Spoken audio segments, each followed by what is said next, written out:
கொள்கை எதிரிகள் மற்றும் பிளவுவாத சக்திகளுடன் என்றைக்கும் நேரடியாகவோ மறைமுகமாகவோ கூட்டணி இல்லை.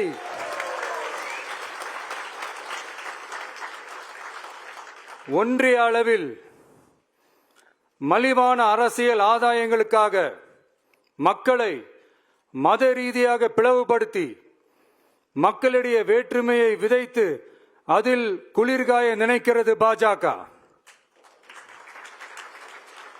அவர்களின் இந்த விஷமத்தனமான வேலைகள் வேறு எங்கு வேண்டுமானாலும் எடுபடலாம், ஆனால் தமிழகத்தில் ஒருபோதும் எடுபடாது.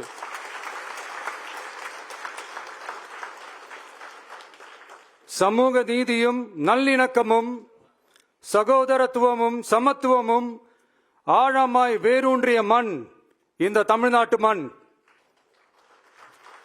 எனவே இங்கு தந்தை பெரியாரை அவமதித்தோ அறிஞர் அண்ணாவை அவதூறுக்கு உள்ளாக்கியோ அல்லது தமிழ்நாட்டின் மதிப்பிற்குரிய தலைவர்களை வைத்தோ அரசியல் செய்ய நினைத்தால் அதில் பாஜக ஒருபோதும் வெற்றி பெறவே இயலாது.